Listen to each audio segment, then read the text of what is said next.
Thank you for calling Accessible Technologies, the manufacturer of Prochargers, Superchargers. Our business hours are from 8:30 a.m. to 5:30 p.m. Monday through Friday. If you would like to receive technical information at no charge, please dial 3 or visit our website at www.procharger.com. This information will be mailed to you first class on the next business day. You may send us a fax at area code 913-338-2879.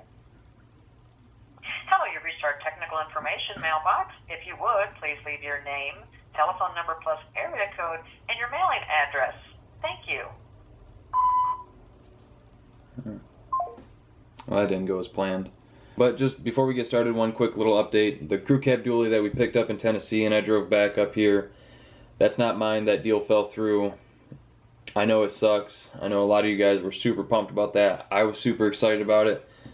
But that's just the way things go. And it could be a little bit of a blessing in disguise. The guy was driving it, I think yesterday. As he was pulling into his driveway, the drive shaft fell out of it. The U-joint, it lost one of the caps and it was just clunking so much that it literally broke the ears off the drive shaft. Glad that's not my problem. Easy fix, but glad it's not my problem. Alright, now that that's out of the way, let's go over to the garage and get back to work on the gold truck. Get to work. Well, I was going to work on this, but his truck's in the garage. Wonder what's going on with that. That's alright, we'll let this thing cool down anyway. Yeah, what was up with that? Huh? What's up with that? It's raining this morning. Oh.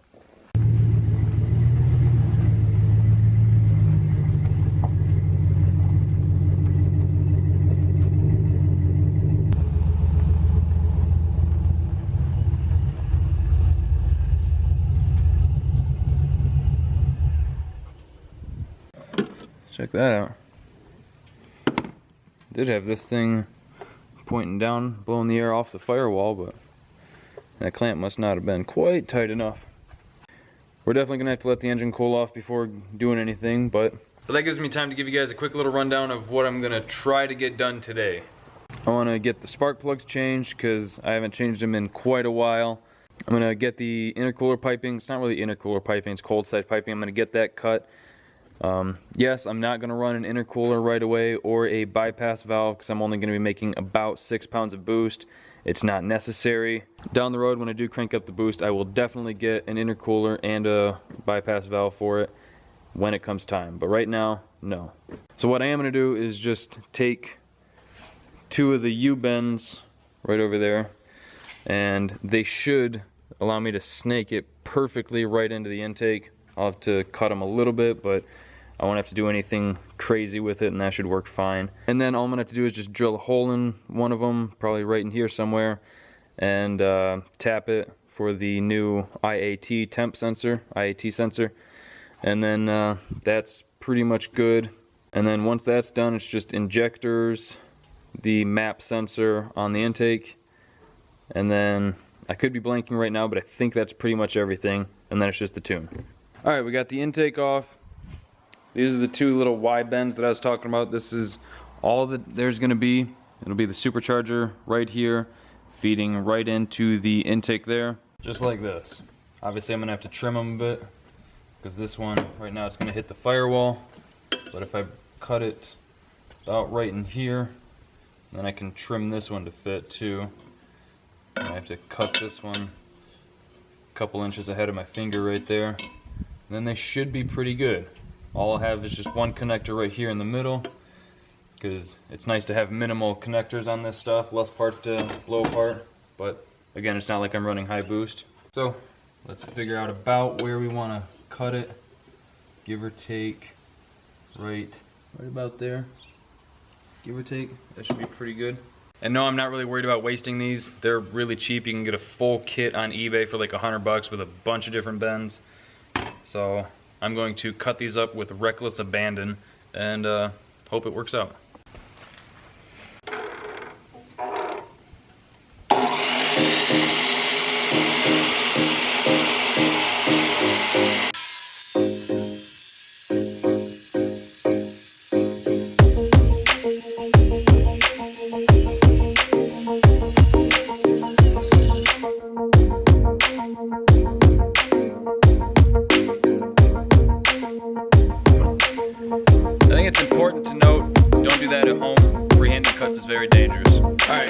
Ignore the sound of a weed whacker.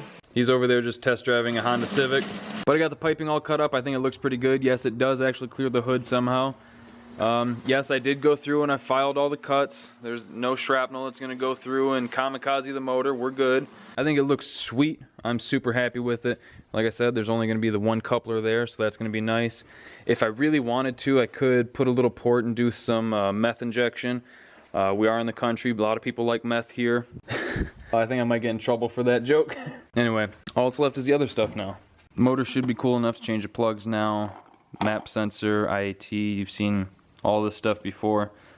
The boost gauge, I opened the box and I was looking at it at my place and I think I forgot to put the vacuum line back in here. But we might have an oil line up there that I can use. So I'm going to get started changing this stuff. Alright, since this is the easier side, we'll start with that. I don't feel like hating myself yet. I don't think this side will be too hard. Just this front #1 plug will be a little bit of a butt. And then I think that last injector might be a pain in the tuchus. But aside from that, it shouldn't be too difficult. So let's get to work.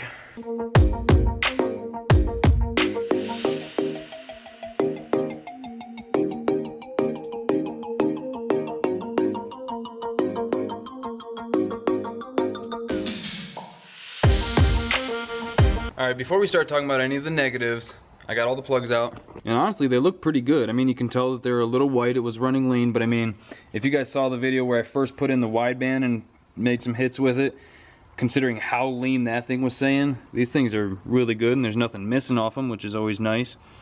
Yeah, I'm actually pleasantly surprised with how good those plugs are. Now, as far as the bad, I know a lot of you guys are gonna be like, hey man, your headers are all shitty looking. Yes, they are. Obviously, that's because they had just a normal coating on them. I got the cheaper ones.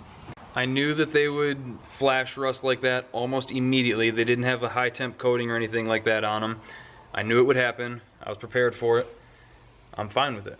But with that being said, I have thought about having them powder coated, and I know most people would go with black or something like that, but I really thought about getting them powder coated gold. I thought that'd be pretty gangster. And I just happened to know a place that would give me a pretty good deal on it. But I thought that'd be pretty cool. I mean, 1, supercharger, 2, gold ass headers. I've only seen a few cars with gold headers, and one of them is way out of my league. Finnegan. Moving on. Yeah, the plugs look good. I'm gonna throw in some of the new ones just for a little comparo. Here's what the new one looks like. Now there you can see the difference in the gap. Obviously the new ones are a whole lot tighter. A lot of people say that in boosted applications they run these at about 25 to 28 thousandths gap. I'm probably going to put it at about 27. That seems to be a pretty good safe bet that people have had a lot of success with.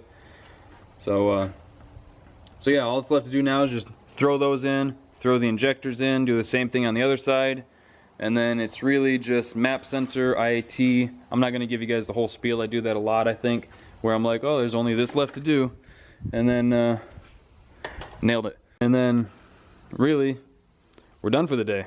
We just keep getting closer, we just keep ticking things off the to-do list.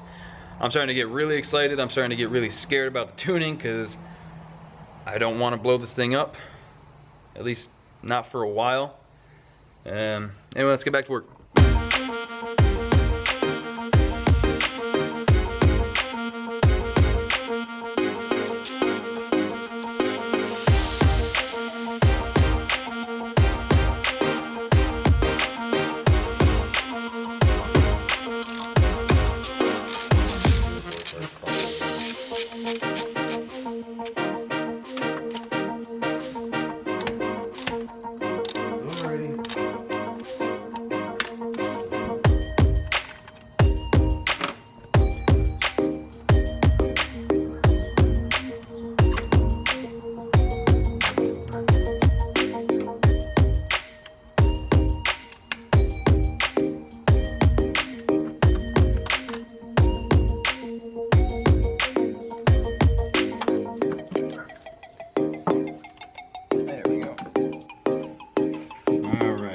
Ignore the mess. No matter how many times I clean this garage, it always ends up pretty dirty.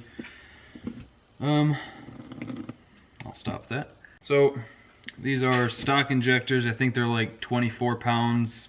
Correct me if I'm wrong. We're gonna pull those out and put in these new ones. These are 60 pounders, like I said in one of the previous videos. They were included when I bought the supercharger from the dude, and I'm just gonna hope and pray that they're good. So I'm just going to check right now to make sure that they're about the same diameter, and it looks like they are. So now I've just got to pop off this little retainer clip and then swap them out, and we should be good. Oops. Looks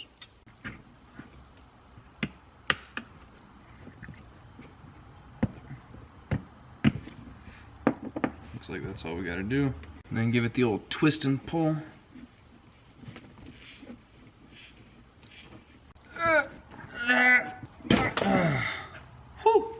Alright, first impressions. The new injectors are quite a bit longer.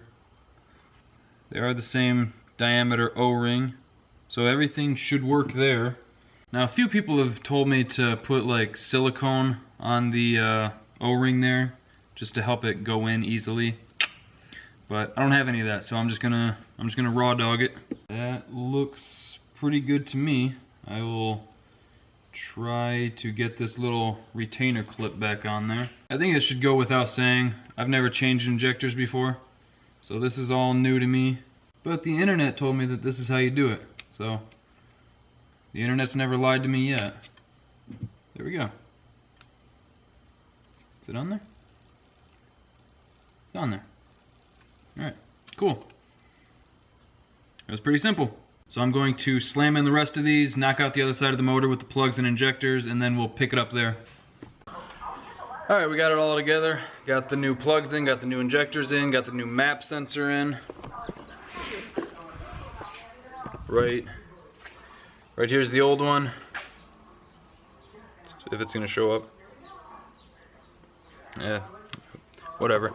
You can see the new injectors and the wiring adapters there. That all worked fine. No complaints about that at all. This side was a little tedious, just getting around all the wiring and everything, and the extra fuel line and vacuum lines and all that shit, but it went together smoothly, no complaints. The map sensor was pretty easy. There's plenty of room for that. Now it's just the IAT sensor and the boost gauge, which I don't think I can do the boost gauge today. I can't find that little vacuum line for it. It's the same line that you use for like an oil pressure gauge. It's that same like hard plastic flexible line. I got that at my place, so I think that's as far as we're gonna make it today. I am pretty exhausted, and it's getting really muggy out, but we made huge progress. I'm going to throw it all together real quick, the cover and the cold side piping and everything, just so that I can look at it and it's nice and pretty, because it really does make it look so much better when it's all together like that. Like, it looks like it's ready to go, but it's not, obviously. Just a few things, we're so close. And then I am ready to have fun in this truck. It was already a blast. It was a handful of times, but man, it's gonna be a whole different animal now. I am so excited. But like I said, I think that's gonna do it for today. We're kind of out of things to do. I don't have a wiring diagram, so I don't know which wires to splice to put in the IAT temp sensor. And honestly, I'm just tired. So, hope you guys enjoyed the video. Thank you for liking, commenting, and subscribing. That was a little bit of a tongue twister. See you guys next time.